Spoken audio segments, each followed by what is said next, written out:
Hello everyone and welcome to Fill a Form. I am Sonali, your EVS teacher.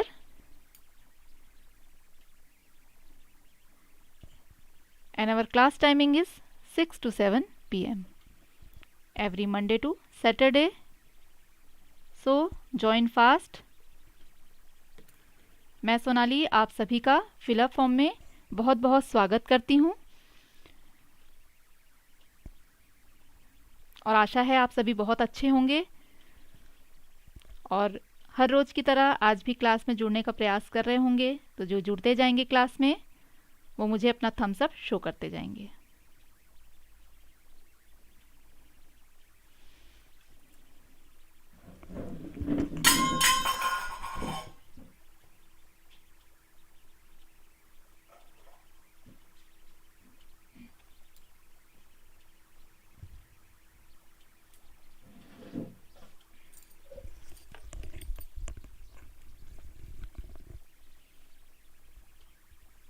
ज्योति जी, हरी जी, प्रियंका जी, शाहीन जी, ज्योत्सना जी, रोहित जी, गंगा जी, सभी को good evening.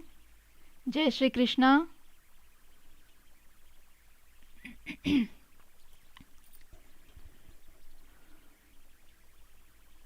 थोड़ी देर हम wait कर लेते हैं बाकी सभी स्टूडेंट्स के जुड़ने का।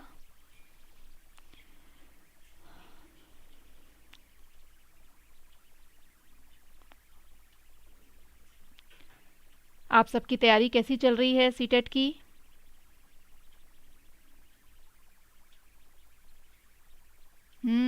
रोहित जी का क्वेश्चन तो अच्छा है। काफ़ी ठंड है, यहाँ तो बहुत ठंड है और बड़े मज़े भी आ रहे हैं। ठंड के मौसम में अगर ठंड ना हो तो फिर क्या है ना।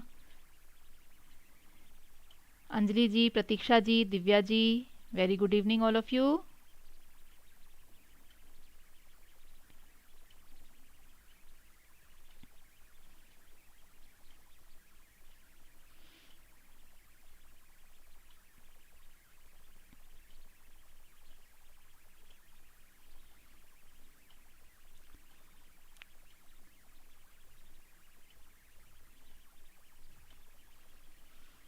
चलिए बाकी सब जुड़ते जाएंगे धीरे धीरे, थोड़ी देर वेट कर लेते हैं हम। और थोड़ा तब तक मुझे ये बताइए कि आप लोगों को ईवीएस में और किस चीज़ में प्रॉब्लम लग रही है। कोई टॉपिक अगर आप फिर से पढ़ना चाहते हैं, किसी भी चीज़ में आपको अगर डाउट है तो मुझे बताइए, तो अभी भी हम उस चीज़ को क्लियर करते जाएंगे। कल हमारी मैराथन क्लास रहेगी, सभी को ज्वाइन ज़रूर करना है। ओके, दिल्ली में कम है। हाँ, यहाँ से मैं देखती हूँ, दिल्ली का भी मैंने वेदर का लगा के रखा है मोबाइल पर, तो यहाँ से कम रहता है। और यहाँ तो कल 6 डिग्री तक हो गया था, 6 डिग्री तक यहाँ पे ठंड थी रात में। और मॉर्निंग टाइम में ऑलमोस्ट 8-9 डिग्री रहती है सुबह के वक्त जब बच्चे स्कूल जाते हैं, 7-7:30 बजे के आसपास, तब भी काफ़ी ठंड रहती है। 9 डिग्री 10 डिग्री ऐसे यहाँ रहती है। ओके,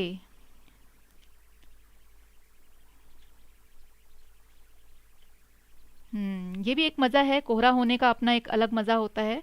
दिल्ली में तो बहुत फॉग होता है, तो वहाँ पे गाड़ियाँ वगैरह लेट हो जाती हैं। कई एरियाज़ में होता है, बिहार में भी बहुत होता है कोहरा, जिसके कारण गाड़ियाँ जो हैं अक्सर वहाँ लेट हो जाती हैं और दिखाई नहीं देता आगे का कुछ भी, ज़ीरो विज़न हो जाता है। तो जिसके कारण प्रॉब्लम होती है। कई बार जो यात्री होते हैं उनको बहुत दिक्कत होती है, क्योंकि एक्सीडेंट के चांसेस भी बढ़ जाते हैं। कई बार एक्सीडेंट्स भी होते हैं दिखाई नहीं देने के कारण, तो दिन में भी लाइट जला करके ट्रैवल करना पड़ता है वहाँ पे गाड़ियों में। तो ये सारी चीज़ें तो होती हैं। और टॉपिक के लिए मैं पूछ रही थी, आप लोगों को कोई दिक्कत है अगर किसी भी टॉपिक में, तो वो आप लोग ज़रूर यहाँ मुझे बताते रहेंगे, ताकि मैं आने वाली क्लास में जो आपके क्वेश्चन आंसर के साथ साथ वो टॉपिक्स भी ऐड कर दूंगी। और हर दिन अगर एक एक टॉपिक भी कोई पूछता है तो उसको हम क्लियर करते जाएंगे। किसी भी चीज़ के बारे में आपको कोई दिक्कत है तो आप लोग ज़रूर उसको मैसेज करेंगे, क्योंकि अब हमारे पास टाइम ज़्यादा नहीं है, सिर्फ ये मंथ है और कब डेट कंफर्म हो जाएगी कोई पता नहीं है अभी भी, है ना। क्योंकि जो एक बीच में डेट आई थी उसके लिए अभी ऑफिशियली कोई भी कंफर्मेशन नहीं आई है।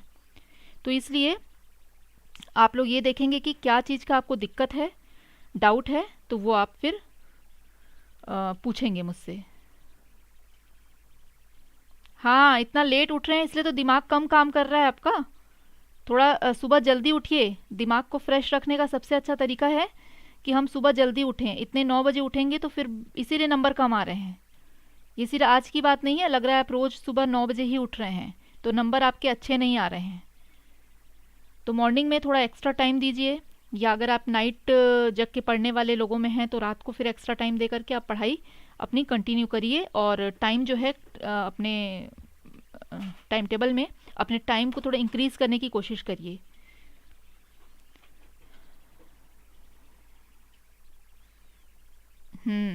सीजी में तो बहुत अच्छा वेदर रहता है। मैं तो वहीं पली बढ़ी हूँ, मेरी पूरी पढ़ाई लिखाई सब वहीं हुई है। तो छत्तीसगढ़ तो बहुत ही अच्छी जगह है, बहुत शांत एरिया है। वेदर भी वहाँ का बहुत अच्छा रहता है, और सब कुछ बहुत अच्छी, पढ़ाई लिखाई हर चीज़ हम देखते हैं तो वहाँ बहुत अच्छा माहौल, बहुत अच्छा है वहाँ का।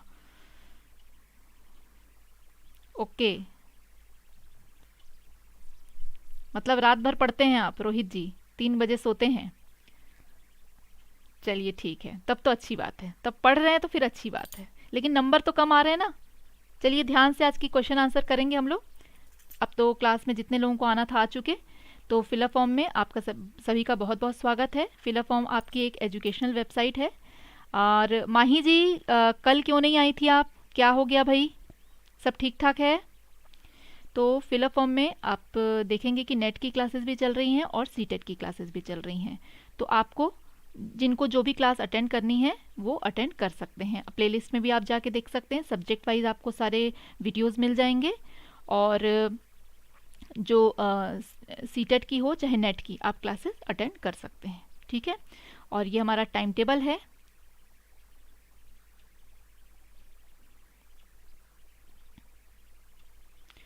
और जो आपकी सीटेट की क्लासेस हो रही हैं, ये जितने लोग भी हमारे साथ जुड़े हैं उन सभी को ये पता है कि जो क्लासेस हैं वो बिल्कुल फ्री हैं। आपका एक भी खर्चा इसमें कुछ भी नहीं होने वाला है। जितने लोग हमारे साथ जुड़े हैं उनको पता है, 3 मंथ से वो लगातार क्लासेस कर रहे हैं और कोई भी खर्चा उनको नहीं हुआ है। सिर्फ उनको सब्सक्राइब करना पड़ा है चैनल को, और हमारे साथ वो एवरीडे जुड़ जाते हैं। ठीक है। माही जी की तबीयत ख़राब हो गई थी, तो तबीयत का ध्यान रखिए। ये समय ऐसा है कि ठंड कभी बढ़ जाती है, कभी ठंड कम हो जाती है, तो थोड़ा सा खुद को एडजस्ट करना बहुत ज़रूरी होता है। और सभी सभी के लिए मैं कहूँगी, अभी एग्ज़ाम नज़दीक है तो अपने हेल्थ को बहुत ज़्यादा कॉन्शियसली ध्यान देंगे। जब से मैं आप लोगों को पढ़ाने लगी हूँ तब से मैं अपने गले का बहुत ध्यान रखी हूँ, क्योंकि मुझे बोलना बहुत पड़ता है, तो मुझे बहुत जल्दी इन्फेक्शन होता है ठंड में। तो इसलिए ध्यान रखिए कि गर्म पानी सभी पीजिए। गर्म पानी जब आप कंटिन्यू पीते हैं ना, उससे ऐसे ही आप बहुत सारी चीज़ें जो हैं उससे बचे रहते हैं। खासकर जो वेदर चेंज है वो आपको गर्म पानी पीने से बहुत हद तक बचा के रखता है। सिर को, कान को ढक के थोड़ा सा प्रोटेक्ट अपने आप को करके चलिए, है ना।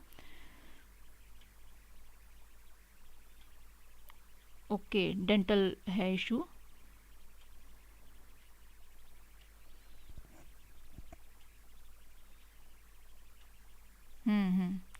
ओके, रोहित जी का है। और मोबाइल क्या है, पकड़ के बैठी थी बट सर दर्द जैसा। ओके, सर दर्द हो गया था, ध्यान रखिए, ठंड से भी होता है। तो सभी अपने हेल्थ का बहुत ज़्यादा ध्यान रखेंगे और पढ़ाई अपनी बिल्कुल फोकस्ड रखेंगे। ठीक है ना। साइंस की क्लासेस आपकी स्टार्ट हो चुकी हैं 12 तारीख से, सभी को मालूम है। चलिए, और आपका क्रैश कोर्स भी स्टार्ट हो गया है।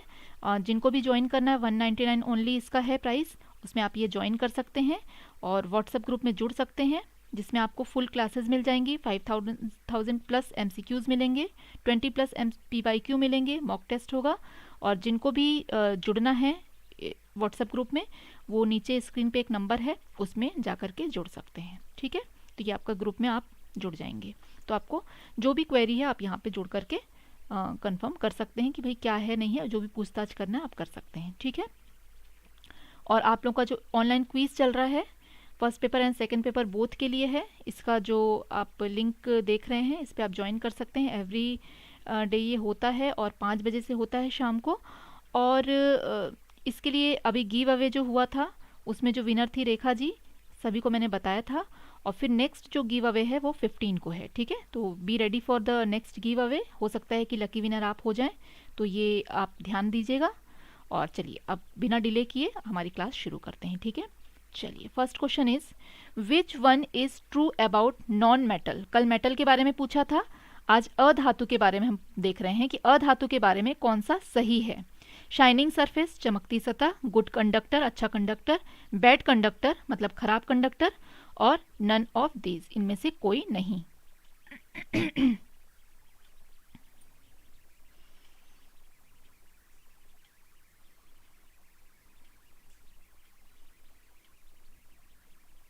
फटाफट आंसर करिएगा, बहुत इजी है ये वाला।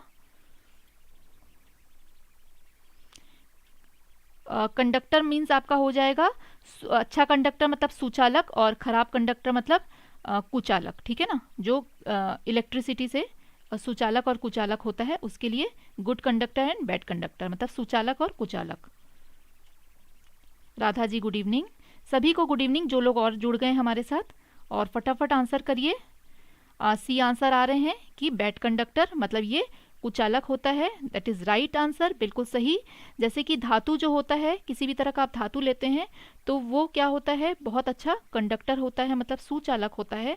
उसको आप टच करेंगे तो आपको करंट लगेगा, लेकिन जो अधातु है जैसे प्लास्टिक लकड़ी वगैरह हो गई, उसको हम यूज़ करते हैं जब भी किसी तरह का इलेक्ट्रिक से रिलेटेड काम करते हैं, तो ये बैड कंडक्टर होता है। इसलिए क्या होता है, हमको करंट जो है वो इफेक्ट नहीं करता है। मतलब मेन क्या हो जाता है कि जब आप ज़मीन पे खड़े रहते हैं और किसी इलेक्ट्रिक के स्विच को छूते हैं या गीले रहते हैं आपके हाथ पैर, तो आप डायरेक्ट ज़मीन पे हैं तो वो क्या होता है, उसको जगह मिल जाती है वहाँ से चल के जाने की इलेक्ट्रिक को, है ना। तो वो क्या हो जाता है, वहाँ से कंडक्ट होके चला जाता है, तो चलने को जगह मिलती है उसको। लेकिन जैसे ही आप बीच में कोई रबर या लकड़ी किसी भी चीज़ का यूज़ करते हैं तो वो जा नहीं पाता, जिसके कारण कई छोटे मोटे झटके जो हैं आपको नहीं लगते, हाँ बड़े झटके तो लग जाएंगे। तो ये होता है कुचालक होना या सुचालक होना। चलिए आगे बढ़ते हैं। सही आंसर था which acid is present in curd. दही में कौन सा अम्ल होता है, citric acid, formic acid, lactic acid या एक्सोलिक एसिड, एक्जेलिक एसिड।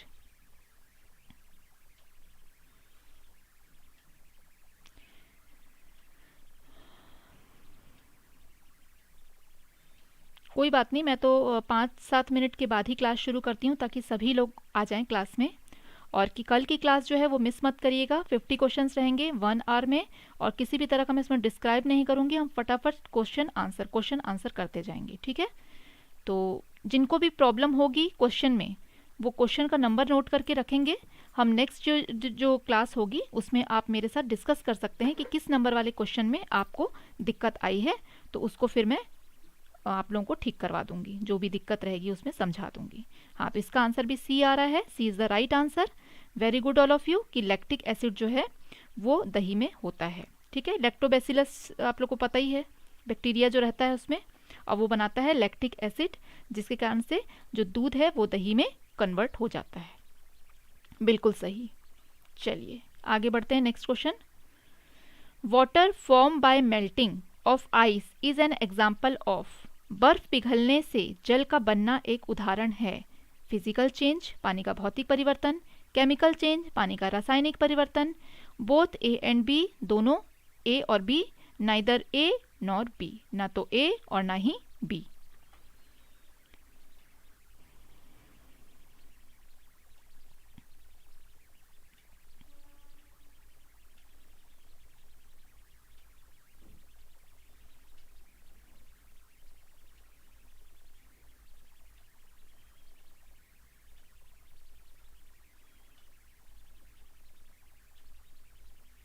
इसमें थोड़ा कन्फ्यूज़न आ रहा है सभी को, किसी के ए भी आ रहे हैं, किसी के बी भी आ रहे हैं आंसर, सी भी लिख दे रहे हैं।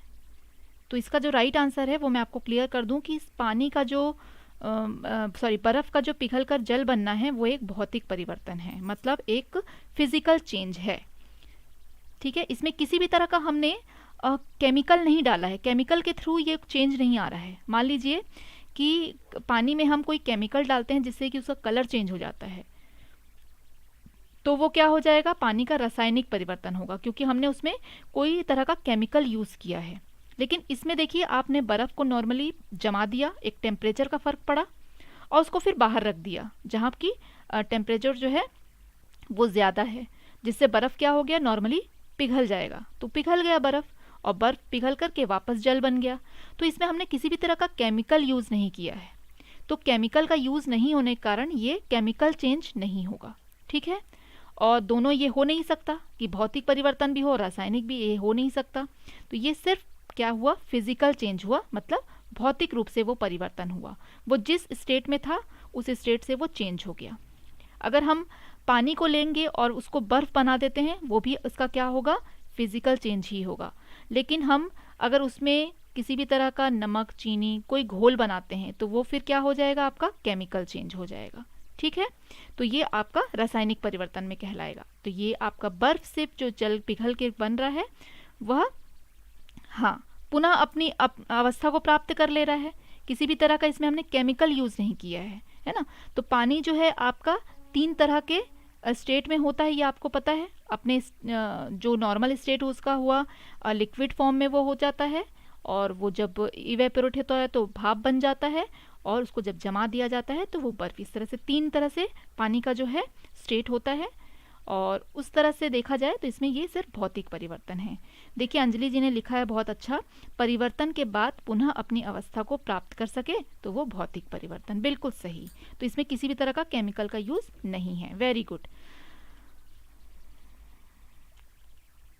हाँ बिल्कुल सही, ज्योति जी का भी ये सही है आंसर कि इसमें कोई नया पदार्थ भी नहीं बना, ये भी सही है। जैसे मैंने आपको बताया ना कि पानी में हमने चीनी नमक कुछ घोल दिया, मतलब शरबत बना दिया। अब चलो भाई शरबत बनाना है तो चीनी डालना पड़ेगा, शरबत ऐड किया या नींबू ऐड किया, तो ये सब करने से उसको हमने एक नया चीज़ बना दिया, तो रासायनिक परिवर्तन हो गया, केमिकल चेंज हो गया। तो बिल्कुल सही, very good all of you. और आप लोग जो ये साथ साथ आंसर करते हैं ये मुझे बहुत पसंद आता है, थैंक्स फॉर दिस। चलिए next question. Jallikattu is related with, Jallikattu का संबंध कहाँ से है, किस स्टेट से है, केरला से, आंध्र प्रदेश, तमिलनाडु या गुजरात।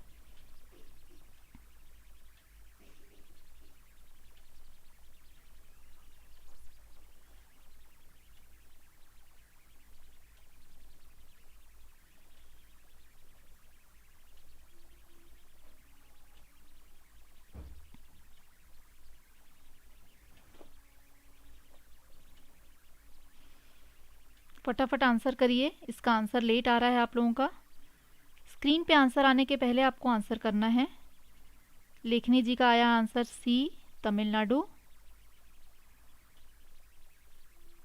अंजलि जी का भी तमिलनाडु आया है। सविता जी का बी है, आंध्रा। दुबे जी का है सी, ज्योत्सना जी का बी, रोहित जी का सी। और राइट आंसर जो है जिन्होंने सी दिया है वो बिल्कुल सही है। जिनका भी क्वेश्चन मिस हो जाता है वो वापस से वीडियो को फिर देख सकते हैं जब आपकी क्लास ख़त्म हो जाएगी। जब क्लास वीडियो में कन्वर्ट हो जाती है तो उसको आप फिर से देख सकते हैं, नोट डाउन कर सकते हैं, ठीक है। तो राइट आंसर जो है वो आपका सी होगा, और सी है तमिलनाडु, ठीक है। तमिलनाडु में ये जलीकट्टू जो है ये बेसिकली होता क्या है, कौन बताएगा, क्या होता है जलीकट्टू। ये तो बता दिया है भाई तमिलनाडु का है, इसमें होता क्या है आपको ये बताना है, क्या चीज़ है ये जलीकट्टू।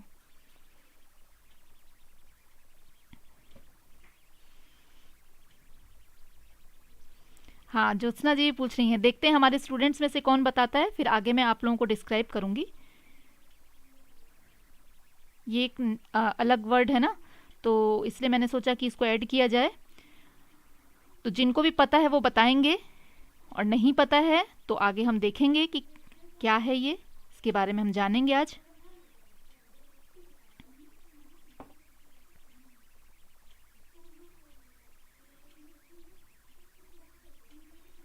अंजलि जी ने लिखा है कुछ खाने वाली चीज़ है। अच्छा, और गैसिंग करिए, कौन कौन गैसिंग कर सकता है। कोई बात नहीं, नहीं पता है तो अपने आप कोई गूगल सर्च नहीं करेगा लेकिन, है ना, फिर मज़ा नहीं आएगा। देखिए कौन क्या क्या आंसर करते हैं। सविता जी ने तो हाथ खड़े कर दिए। हनी बी से तो हो चुके क्वेश्चन, 2-3 बार करवा चुकी मैं हनी बी के क्वेश्चन। बैल दौड़, लेखनी जी ने सही लिखा है, सबसे पहले लेखनी जी का ही आंसर आया था। हाँ बैल दौड़ होता है, बिल्कुल सही। हाँ पोंगल पर्व पर, यस ठीक है। चलिए तो अब थोड़ा सा विज़न जो है क्लियर कर दिया है लेखनी जी ने। ये अब आप पिक्चर देखिए तो आपको समझ में आ जाएगा कि ये जल्लीकट्टू होता क्या है। बैलों की जो लड़ाई होती है आपस में, हाँ, तो ये लड़ जाते हैं आपस में, एक तरह का खेल होता है, एन्जॉयमेंट के लिए लोग करते हैं, बट काफ़ी खतरनाक खेल ये होता है। और काफ़ी दफ़े क्या होता है कि लोगों को चोट भी लगती है इसमें, डेथ तक भी हो जाती है, बट फिर भी लोग क्या करते हैं, इसको बहुत उत्साह से खेलते हैं।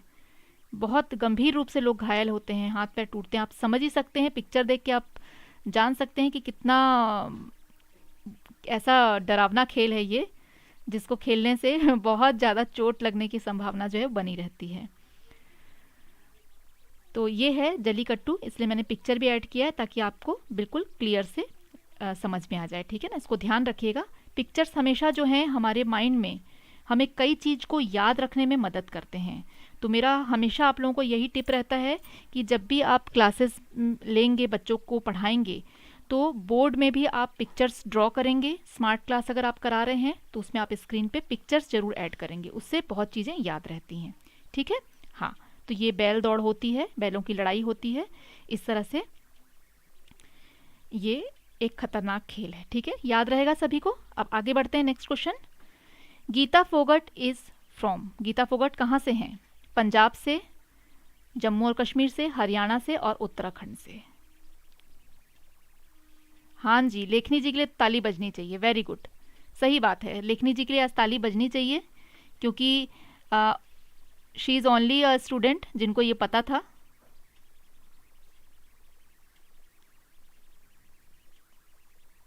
सबसे पहले आंसर भी इन्होंने किया था, और हाँ, ज्योति जी ने भी कुछ बताया था इसके बारे में हमें, तो ताली तो बजनी चाहिए, ये बात तो सही है, वेरी गुड।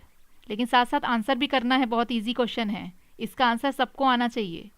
तो इस तरह के जो है ये आपका खेल वाला जो टॉपिक है, उसमें से मैंने मोस्टली सभी तरह के जो बेसिकली फेमस जितने थे प्लेयर्स, उनके बारे में आप लोगों को बताया था।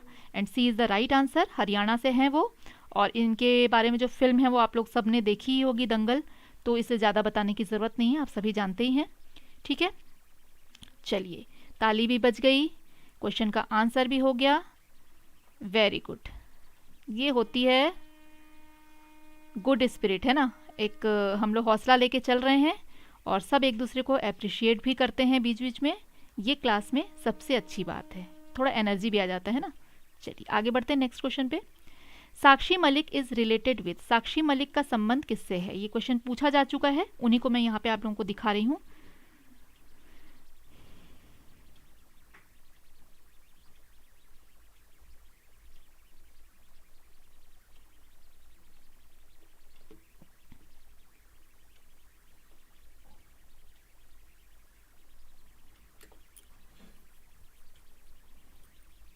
नंबर 6 डाल के आंसर करेंगे।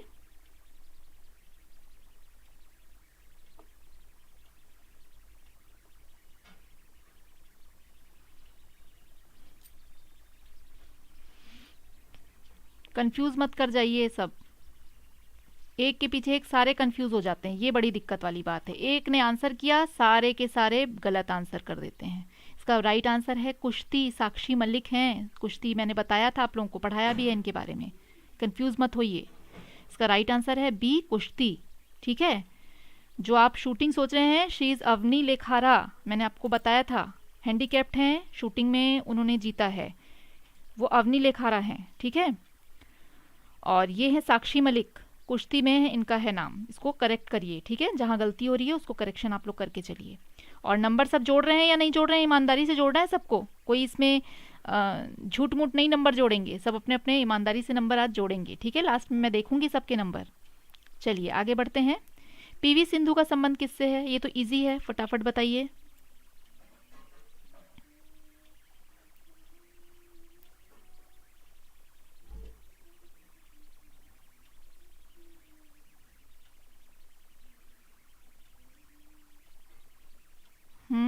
कोई तो सही होता। बड़े अच्छे अच्छे कमेंट आप लोग करते हैं, बड़ा मजा आता है देख करके।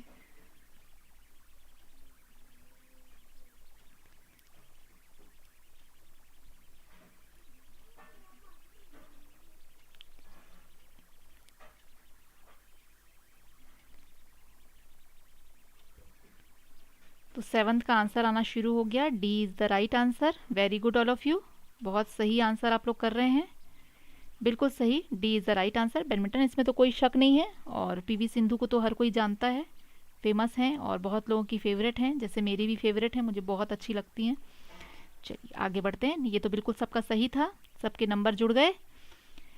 Kuchipudi is the dance form of, Kuchipudi किसका नृत्य रूप है, मतलब किस एरिया का है, ये पूछना चाह रहा है। ठीक है, मणिपुर का, उड़ीसा का, आंध्र प्रदेश का या केरला का।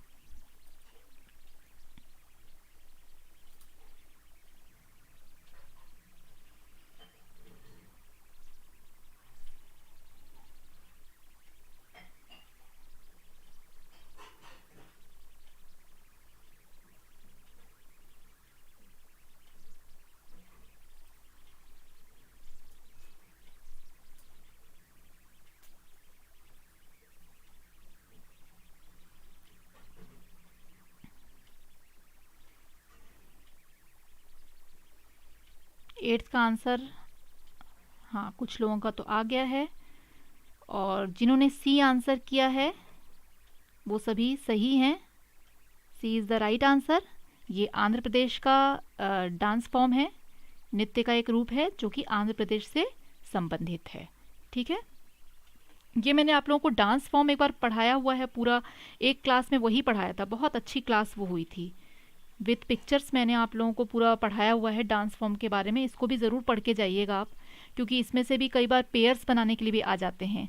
3-4 आप लोगों को पेयर दिया होगा, मतलब राज्यों के साथ उनके डांस फॉर्म का पेयर दिया रहता है, उसमें से जो अनमैच पेयर है उसको चुनना होता है, या कई बार जो सही में मैच होते हैं उनको चुनना होता है।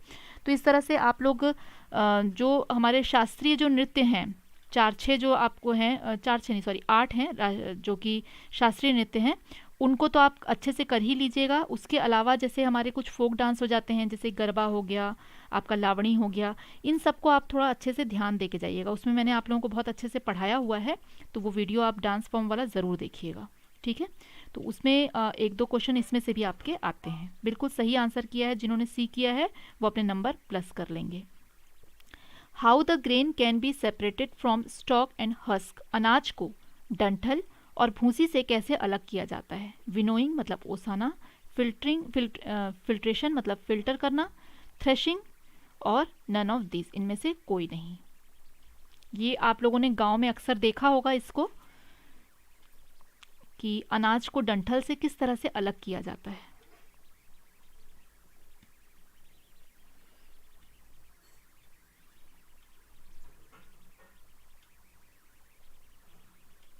सबिता जी का आंसर सबसे पहले आया, देन अंजलि जी, मीला जी, माही जी। हमारी गर्ल्स जो है ना वो बड़ी फास्ट हैं। रोहित जी का आंसर भी आ गया, हाँ रोहित जी भी फास्ट है, 3 बजे तक पढ़ रहे हैं रोहित जी, कोई कम बात नहीं होती है। Very good, very good all of you. C is the right answer, threshing. तो थ्रेशिंग में जो है थ्रेशिंग की मशीन होती है, थ्रेशर जिसको कहा जाता है ना, थ्रेशर मशीन। तो इस तरह से ये मशीन होती है, एक बार आप देख लेंगे तो आपके ध्यान में और अच्छे से रहेगा। वैसे तो सभी का आंसर बिल्कुल सही है। तो क्या कोई बता सकते हैं कि ये जो मशीन जब नहीं बनी थी, ये तो अभी रिसेंटली ये सारी मशीनें बहुत यूज़ होने लगी हैं। पहले के समय में जब हम छोटे थे, आज से समझ लीजिए कि 30-35 साल पहले की बात मैं आपको बता रही हूँ, तो तब हम देखते थे कि जो थ्रेशिंग मशीन नहीं होती थी, तो लोग घरों में ही इसको अलग किया करते थे। तो किसी को भी पता है कि ये बिना मशीन के कैसे अलग किया जाता था अनाज को डंठल से? कोई बता सकता है? मैं उसका भी पिक्चर ऐड करने वाली थी बट मैं भूल गई, वो भी एक पिक्चर है। बट क्या आप लोगों में से कोई बता सकता है कि बिना थ्रेशिंग मशीन के, जब ये मशीन नहीं आई थी, बहुत कम जगह पे हुआ करती थी, तो तब कैसे करते थे उसको अलग? सूपा से तो देखिए क्या होता है कि वो अनाज के दाने को अलग करके और उसके ऊपर की छिलके को हटा दिया जाता है। यस, पीट कर, अंजलि जी ने लिखा है पीट कर, बिल्कुल सही, शॉर्ट फॉर्म में लिखा है। तो पीट कर किया जाता था, जैसे कि कपड़े धोते हैं ना, वैसे उनको पकड़ा जाता था। जैसे अभी आप देख सकते हैं ये जो ऊपर वाला जो पिक्चर है, इसमें आदमी ने पकड़ा हुआ है उसको, उसी तरह से वो पकड़े हुए रहते थे और एक तख्ता जैसा लगा देते थे, उस पर पीटते रहते थे और वो धान के जो दाने हैं वो अलग हो जाते थे, नीचे गिर जाते थे और ऊपर में सिर्फ वो झाड़ू की तरह ऊपर का टुकड़ा बचता था। यस, बिल्कुल सही। तो ये जो है फटाफट सबके जवाब आते हैं, बड़ा मज़ा आता है और बहुत शॉर्ट में आप लोग बताते हैं। बिल्कुल सही आंसर है। उसको पीट पीट कर क्या करते थे, अलग किया जाता था, लेकिन बहुत समय लगता था, बहुत एनर्जी लगती थी, मैन पावर लगता था। लेकिन अब मशीन में क्या हो जाता है, ये सारे काम जो हैं बहुत ही फटाफट हो जाते हैं। बिल्कुल सही आप लोगों ने बताया, very good. Next question is prepared salt from sea water in Dandi by process. प्रक्रिया द्वारा दांडी में समुद्र के पानी से नमक तैयार किया जाता है। डिकेंटेशन मतलब निस्तारण, सेडिमेंटेशन अवसादन, इवेपोरेशन वाष्पीकरण या फिल्ट्रेशन निस्पंदन। हाँ, अभी भी गांव में करते हैं जिनके पास उनका इतना बड़ा उनके पास अमाउंट नहीं होता है कि वो मशीन हाँ ला सके। हमने तो खुद देखा है अपने आँख के सामने, तब हम छोटे थे, तब ज़्यादातर इसी तरह से प्रोसेस हुआ करते थे। पंखे से तो होता है ओसाना, उसको अलग कर दिया जाता है।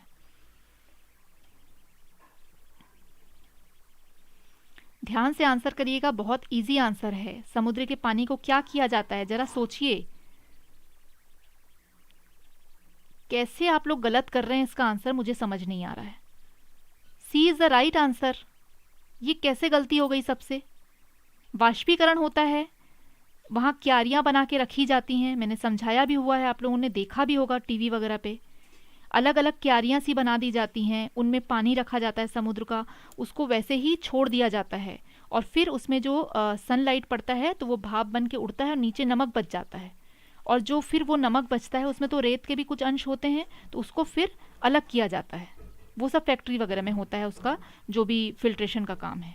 लेकिन पहले तो वाष्पीकरण होगा ना, वो जो खारा पानी है वो जमा करके रखा जाता है और फिर उड़ जाता है तो नीचे नमक बचता है। तो ये सिंपल है प्रोसेस, इसमें कैसे आप लोगों से गलती हो गई? देखिए ये कभी कभी होता है, ये बहुत इजी क्वेश्चन भी रहता है, मुझे लगा था आप लोग फटाफट आंसर करेंगे, लेकिन देखिए इसमें गलती हो गई। तो इसको बिल्कुल ध्यान रखिए, इवेपोरेशन होता है, वाष्पीकरण होता है, ठीक है? इसको ध्यान रखना है आप लोगों को। चलिए कोई बात नहीं, अभी क्लियर तो हो गया ना सभी को मैं क्या बताना चाह रही हूँ, कहाँ गलती हुई है, सबको क्लियर होना बहुत ज़रूरी है। गलती हो गई तो वो चलिए कोई बात नहीं है, लेकिन क्लियर कर लीजिए ताकि एग्ज़ाम में इस तरह की गलती आप ना करें। चलिए आगे बढ़ते हैं। तो ये आपका वाष्पीकरण, इवेपोरेशन, ठीक है। Next question is when the snake charmer play on his music instrument been, the snake swings it head to and fro to its sound, how do you think the snake respond to the musical instrument. जब सपेरा अपने वाद्य यंत्र बजाता है तो सांप उसकी आवाज के लिए अपना सिर उधर उधर घुमाता है। आपको क्या लगता है सांप वाद्य यंत्र पर कैसे प्रतिक्रिया देता है, ये आपको बताना है। फटाफट क्वेश्चन पढ़िए, आंसर करिए। उपकरण द्वारा उत्पादित कंपन का जवाब देकर, साधन को सूंघकर, वाद्य द्वारा उत्पन्न ध्वनि को सुनकर या साधन की गति को देखकर। हाँ भाई, जिनको क्लास अच्छी लगती है वो लाइक ज़रूर करेंगे, तो बहुत अच्छा लगता है मुझे भी देख करके कि सब लाइक कर रहे हैं। ज़्यादातर लोगों के आंसर जो हैं वो ए आ रहे हैं। अंजलि जी का आंसर डी क्यों आया, कहाँ गलती हो रही है अंजलि जी आपसे? देखिए A is the right answer. हमेशा हमने जाना है कि जो कंपन होता है, वाइब्रेशन होता है, उसके थ्रू जो है सांप अपनी प्रतिक्रिया देता है, ठीक है। वो जो बजाता है वाद्य यंत्र, उससे जो एक कंपन होता है, वाइब्रेशन होता है, उससे सांप जो है अपना मूवमेंट जो है वो करता है। इसको बड़ा ध्यान रखिए, गलतियां हो रही हैं, इसको सही करना है सभी को, ठीक है। चलिए, तो राइट आंसर इसका हो जाएगा ए। जिन्होंने ए किया है उन सभी के आंसर सही हो जाएंगे। प्लस करिए अपने नंबर और हम आगे बढ़ते हैं। Kathak is dance form of, कहाँ का नृत्य है भाई कथक? किस प्रदेश का है? उत्तरी भारत, केरल, आंध्र प्रदेश या तमिलनाडु? बहुत इजी क्वेश्चन है।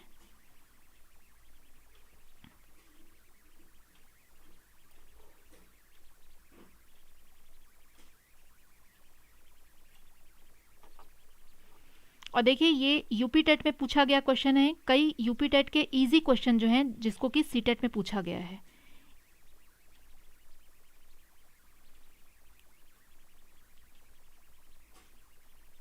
हम्म।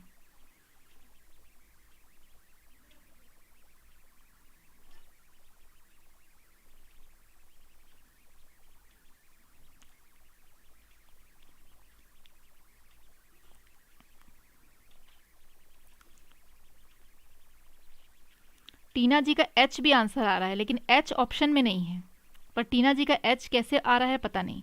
और इसका राइट आंसर जो है वो है ए, उत्तरी भारत। ये उत्तरी भारत का है, उत्तर प्रदेश का है ये। कथक जो है ये एक शास्त्रीय नृत्य है, ये मैंने बताया था। और कई लोग जो है कंफ्यूज कर गए हैं बी में, केरल में, लेकिन वो कथक कली है, वो आप ध्यान दीजिएगा, ठीक है। कथक और कथकली में अंतर है, तो इसमें भी आप कंफ्यूज मत होइएगा। एक बार जो 8 हमारे डांस फॉर्म हैं उनको अच्छे से आप देख लीजिएगा, ठीक है, ताकि उसमें आप किसी तरह का कंफ्यूजन ना आप लोगों को हो।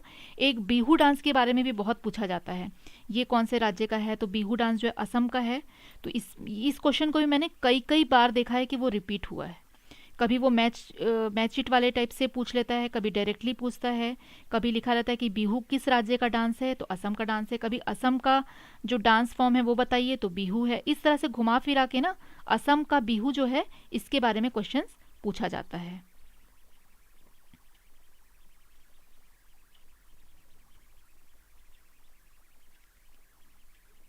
ठीक है, क्लियर हो गया ना।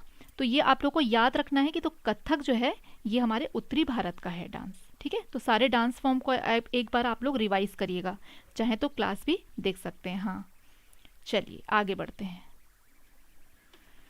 कौन सा रासायनिक उर्वरक नहीं है, ये भी यूपी टेट में देखिए पूछा है। जो इजी क्वेश्चन है उनमें से कई सारे सी टेट में भी आ जाते हैं। Which one is not chemical fertiliser, urea, potash, phosphate या कंपोस्ट, मतलब खाद। कोई बात नहीं, गलती हो गई है उसको आप सुधारते जाएंगे।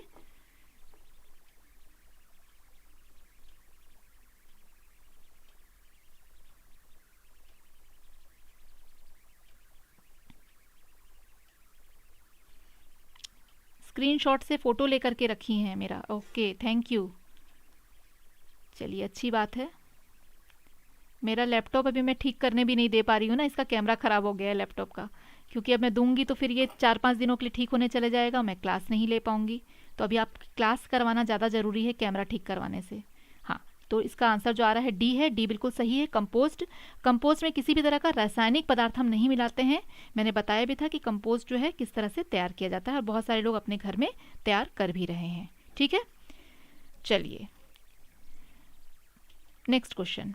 Tobacco addiction is due to, तंबाकू की लत जो है वो किस कारण होती है, कोकीन के कारण, कैफीन के कारण, निकोटीन के कारण या हिस्टामाइन के कारण। ये आपका राजस्थान टेट में पूछा गया क्वेश्चन है, तो ये क्वेश्चन भी आपका इंटरचेंज हो सकते हैं। टेट में पूछा गया है तो यहाँ आपके सी टेट में भी आने के चांसेस हो जाते हैं इस तरह के क्वेश्चन, तो वो भी अब हम ऐड कर रहे हैं साथ में, ताकि कोई भी गुंजाइश हमारी ना रह जाए, कोई भी कसर ना रह जाए तैयारी में।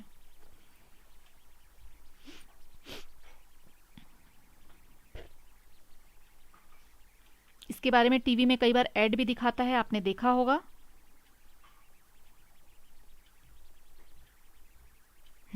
तो आंसर तो सबके आ रहे हैं, वेरी गुड। और बिल्कुल सही आंसर सभी का आ रहा है। तो निकोटीन ही होता है जिसके कारण से लत लग जाती है, मतलब उस को खाए बिना जो है वो व्यक्ति रह नहीं पाता है, तो ये निकोटीन है, ठीक है। कॉफ़ी में कैफीन हो जाता है। चलिए ठीक है आगे बढ़ते हैं। Kashmiri gown is known as, Kashmiri gown के रूप में जाना जाता है किसे, फिरन, अनारकली, बुगतरी या अचकन।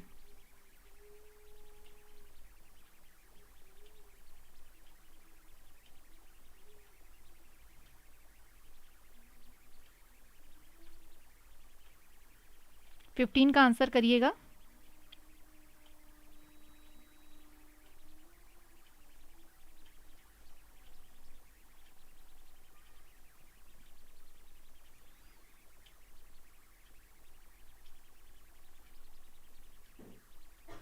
ये मैंने अपने शॉर्ट्स डाला था, उसमें भी आप लोगों से पूछा था और आंसर भी बताया था उसमें। अगर आप शॉर्ट्स देखते होंगे क्लास में, जो हमारी फिलअप फॉर्म की तरफ से जो हम शॉर्ट्स बनाते हैं छोटे छोटे, उसमें से मैं एवरीडे कुछ क्वेश्चन आंसर करती हूँ, तो उसमें साथ में आंसर भी आप लोगों को बताती रहती हूँ। तो उसमें मैंने ये वाला क्वेश्चन भी किया था। तो लग रहा है कि बहुत कम लोगों ने ही देखा है। तो इसका जो राइट आंसर वो ए है, फिरन। और ये कश्मीरी गाउन के रूप में जाना जाता है। काफ़ी लंबा सा कपड़ा होता है, कुर्ते की तरह होता है, लंबा, भारी और थोड़ा मोटा होता है, जो कि हमें क्या करता है, ठंड से बचाता है।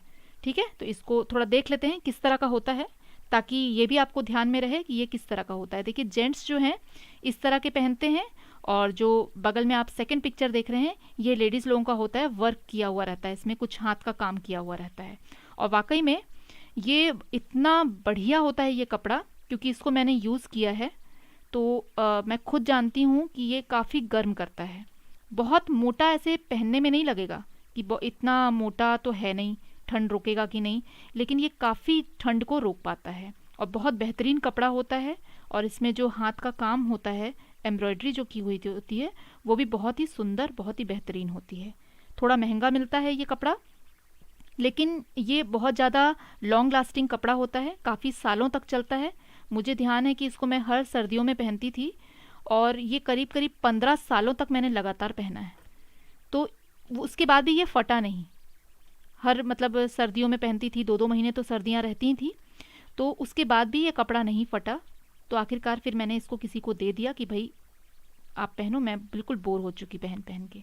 तो ये कपड़े की जो खासियत है ये यही है कि ये दिखने में बहुत मोटा तो नहीं है, लेकिन काफ़ी गर्म करता है, लॉन्ग लास्टिंग होता है और सर्दियों में हमें बचा के रखता है। देखिए आप, ये बर्फीले जगह में इस तरह का लोग जो हैं पहन करके, जेंट्स का भी होता है और लेडीज़ का भी होता है। ठीक है, इसको फिरन कहते हैं और ये लंबा कुर्ते की तरह होता है। अच्छा, फिल्म की भी बात आ गई। बजरंगी भाईजान में यूज़ किया गया था। ओके, मैंने नहीं देखी है फिल्म, तो कोई बात नहीं, गलत हो गया है वो, आप इसलिए मैंने पिक्चर ऐड किया है, देख करके ध्यान रखिएगा। और जैसे ऑनलाइन भी आप देखेंगे ना, तो ये ऑनलाइन भी अवेलेबल रहता है। ये उन जगहों के लिए अच्छा है जहाँ बहुत सर्दियाँ पड़ती हैं। वाकई में कपड़ा बहुत अच्छा होता है, तो सुंदर भी बहुत दिखता है, कॉस्टली तो है लेकिन बहुत अच्छा होता है। चलिए आगे बढ़ते हैं, नेक्स्ट क्वेश्चन। आज का क्वेश्चन था मेरा शॉर्ट्स, अगर किसी ने देखा होगा तो, हु बिल्ड द विजय स्तंभ? विजय स्तंभ का निर्माण किसने करवाया था? आपको आंसर करना है। महाराणा कुंभा, महाराणा सांगा, महाराणा प्रताप, महाराणा जयसिंह।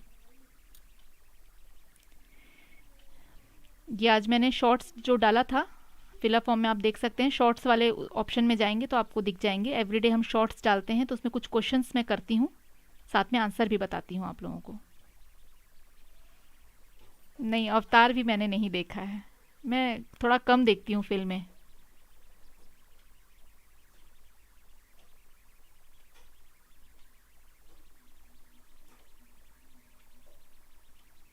16 का आंसर अंजलि जी का ए आया है, और किसी का नहीं आया अभी तक आंसर। अब आया दिलीप जी का, श्रीकांत जी का। ज़्यादातर लोगों का ए आ रहा है, and A is the right answer. बिल्कुल सही आंसर आप लोगों ने किया है। जो लोग सी कर रहे हैं आंसर, वो अपना थोड़ा करेक्ट करेंगे। तो जो महाराणा कुंभा हैं, उन्होंने ही निर्माण करवाया था। इनको महाराणा कुंभा, राणा कुंभा भी कहा जाता है। और किस तरह का ये दिखता है, कहाँ है, ये हम थोड़ा देख लेते हैं। इसकी चित्तौड़गढ़ में है ये। The Vijay Stambh is an imposing victory monument located with Chittor fort. Chittorgarh का जो फोर्ट है राजस्थान में, Chittorgarh Rajasthan in India. The tower was constructed by the Hindu Rajput king Rana Kumbha of Mewar. ठीक है, 1448 to commemorate his victory over the army of Malwa led by Mahmud Khilji in the battle of Sarangpur. ठीक है, विजय स्तंभ भारत के राजस्थान के चित्तौड़ किले के भीतर एक भव्य विजय स्मारक है।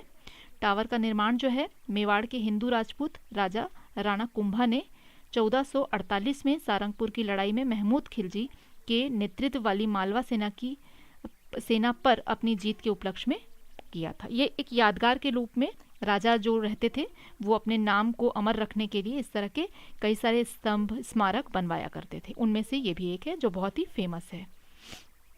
अब बताइए इस चित्तौड़गढ़ में किस फिल्म की शूटिंग हुई है। देखते हैं किसको फिल्म के बारे में पता है। चलिए, मुझे भी ध्यान आ गया जब आप लोग फिल्म की बात कर रहे हैं, तो चलिए बताइए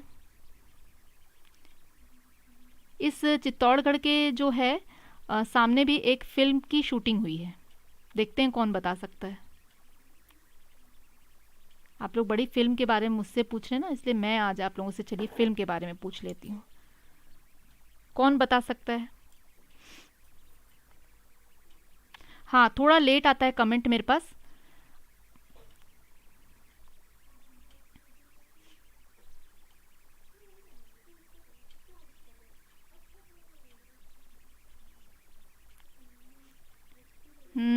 पद्मावती, ये तो नई फिल्म हो गई। और एक ओल्ड फिल्म है गाइड, आप लोगों ने देखी होगी। गाइड फिल्म की भी शूटिंग यहाँ पे हुई थी।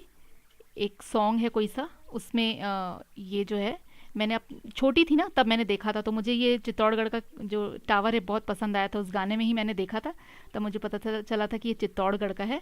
तो वन ऑफ माय फेवरेट जो टावर्स हैं उनमें से ये एक है। और चलिए, पद्मावती बता दिया सब लोगों ने। चलिए आगे बढ़ते हैं, नेक्स्ट क्वेश्चन लेते हैं। For making Madhubani paintings the artist use, Madhubani painting बनाने के लिए कलाकार उपयोग करते हैं। ये क्वेश्चन भी देखिए आपका सीटेट में 2012 में पूछा गया है, और ऐसे भी रिपीटेड है ये क्वेश्चन, ठीक है, अलग अलग तरह से पूछा जाता है। तो चांदी और सोने को घोल कर बनाया जाता है पेंट। पाउडर जो है चावल का रंगीन पेस्ट द्वारा बनाया जाता है। विशेष रूप से पोस्टर रंग बनाए जाते हैं, और बहुत अच्छी गुणवत्ता के फाइबर पेंट बनाए जाते हैं। हाँ, फिल्म से क्वेश्चन होने चाहिए। हैं, आप अगर देखेंगे तो हैं। देखिए, गीता फोगाट जो है उनका क्वेश्चन फिल्म से ही तो है। हम तो देखे हैं फिल्म में, तो कई चीज़ें हम लोग को याद रहती कि भाई पहलवानी के लिए वो फेमस हैं। तो दंगल तो सबने देखी है। तो कुछ क्वेश्चन आपको वैसे भी मैरी कॉम से रिलेटेड भी आ सकता है क्वेश्चन, सानिया मिर्ज़ा से भी आ सकता है, तो वो भी आप अच्छे से देख कर जाइएगा। हाँ, तो बी आंसर जो आप सभी के आ रहे हैं बिल्कुल सही आंसर है। Very good all of you. और ये क्वेश्चन भी रिपीटेड क्वेश्चन है, कई बार पूछा जा चुका है, तो ध्यान दीजिएगा, गलतियां मत करिएगा इसमें, ठीक है। नेक्स्ट क्वेश्चन लेते हैं। Richter scale is used for किसके लिए किया जाता है? वोल्केनो इरप्शन के लिए, मतलब रिक्टर स्केल का प्रयोग जो है वो किसके लिए किया जाता है? ज्वालामुखी विस्फोट, अर्थक्वेक मतलब भूकंप, सुनामी, या साइक्लोन मतलब चक्रवात। इजी क्वेश्चन है ये भी, और ये भी रिपीटेड है। ये यूपी टेट में भी पूछा जा चुका है, ये सी टेट में भी पूछा जा चुका है क्वेश्चन।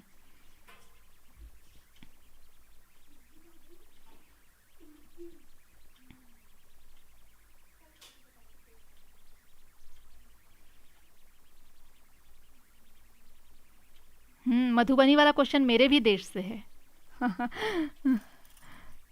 मेरे भी जो एरिया है बिहार से ही है, और मुझे बहुत पसंद भी है। आर्ट फॉर्म वैसे तो मुझे बहुत अच्छे लगते हैं, वारली आर्ट भी बहुत पसंद है, मधुबनी भी बहुत अच्छा लगता है।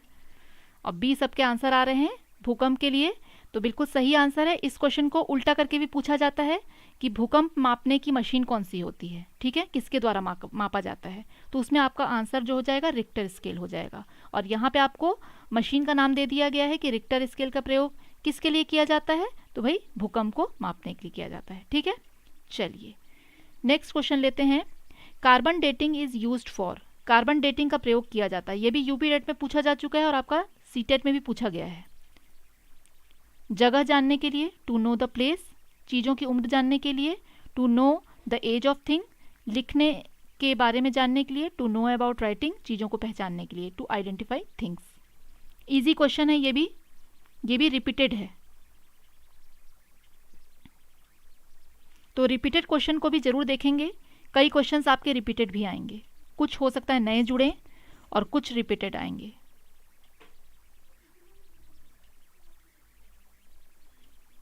अंजलि जी का आंसर आया है बी, दिलीप जी का भी यही आंसर है, ज्योति जी का सी है, माहिर जी का बी है, और बी जो है वो राइट आंसर है। जिन्होंने बी आंसर किया है उनके +1 हो जाएंगे, ठीक है। तो +1 करिए बी वाले लोग। चीज़ों की एज है ना, कार्बन डेटिंग से हम पता करते हैं कि ये चीज़ जो है कितनी पुरानी है। कई सारे महलों वगैरह के बारे में, जो पुराने मंदिर हैं उनके बारे में। आपने टीवी में देखा होगा, जैसे अभी बहुत ज़्यादा वो ज्योतिर्लिंग के लिए चल रहा था ना, जो बनारस में जो शिवलिंग के लिए चल रहा था, तो उसमें भी आपने सुना होगा कि कार्बन डेटिंग इसकी की गई है कि कितना साल पुराना है ये शिवलिंग। तो ये सारी चीज़ों के बारे में जो है, पुरानी चीज़ों के बारे में जो उसकी एज है वो कितनी पुरानी है, ये जानने के लिए कार्बन डेटिंग की जाती है। ठीक है, चलिए नेक्स्ट क्वेश्चन, लास्ट क्वेश्चन ले लेते हैं। और ये मैचिंग वाला है। देखिए, इसका जो मैच बनाना है आपको सही से, इसी तरह से डांस फॉर्म का भी मैचिंग आता है। ठीक है, तो कलमकारी आंध्र प्रदेश, पिथौरा मध्य प्रदेश, वारली महाराष्ट्र, मधुबनी बिहार। तो ये वाला ऑप्शन कौन सा सही है, ये आपको मैच करना है। थोड़ा लंबा क्वेश्चन है, फटाफट से देखिएगा।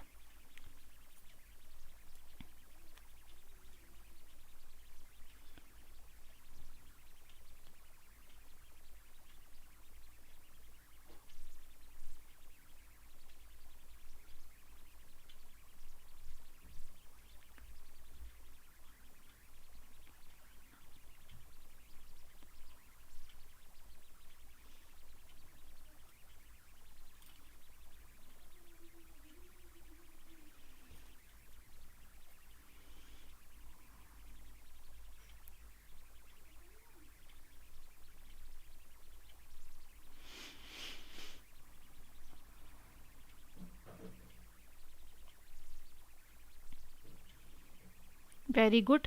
थोड़ा डिफ़िकल्ट है क्वेश्चन, मतलब लंबा हो जाता है, लेकिन फिर भी आप लोगों के आंसर आ गए हैं, अच्छी बात है। B is the right answer.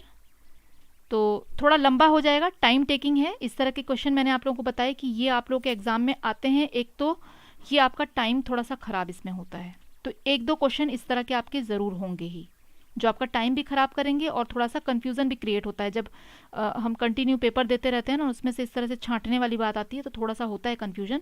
तो इस टाइम पे थोड़ा सा कूल माइंड होकर के आप पेपर को अच्छे से देखिएगा। ईजी ही होते हैं ज़्यादातर ये, ठीक है। तो इसमें गलतियाँ मत करिएगा। क्लास अगर आपको अच्छी लगती है तो प्लीज़ एक लाइक ज़रूर करिएगा, इससे मेरा भी थोड़ा हौसला बढ़ जाता है। मैं कोशिश करती हूँ कि आप लोगों के लिए अच्छे से अच्छे कंटेंट लेके आऊँ, और जो एग्ज़ाम में आपके लिए बहुत ज़्यादा हेल्पफुल हों, आपको एग्ज़ाम में एक सही रास्ता दिखा पाएँ। और जिस भी तरह की आप लोगों को परेशानी है वो लोग आप मुझसे डिस्कस कर सकते हैं। जो भी टॉपिक्स आपको समझ नहीं आ रहे हैं तो उसके बारे में मुझे बताएंगे, तो मैं आगे आने वाले क्लासेस में उन टॉपिक्स को भी ऐड करूँगी। कोई भी आपको दिक्कत है किसी भी तरह से, तो वो आप मुझसे डिस्कस कर सकते हैं, बता सकते हैं, ठीक है। तो okay, thank you all of you. और बहुत अच्छा माहौल और बहुत अच्छे अच्छे नंबर सबके आए हैं, लेकिन हाँ आज नंबर कटे भी हैं काफ़ी, है ना। कुछ कुछ क्वेश्चन थे थोड़े डिफ़िकल्ट थे, कुछ में कन्फ्यूज़न भी हुआ, तो कन्फ्यूज़न वाले क्वेश्चन भी आएंगे, ध्यान रखिएगा। माइंड कूल रख के अपना काम करिए। शाहीन जी के नंबर काफ़ी दिनों से कम आ रहे हैं, थोड़ा सा ध्यान दीजिए। सबिता जी ने तो कमाल कर दिया है, 14 नंबर लेके आई हैं। शाहीन जी ने भी 14 नंबर, है ना।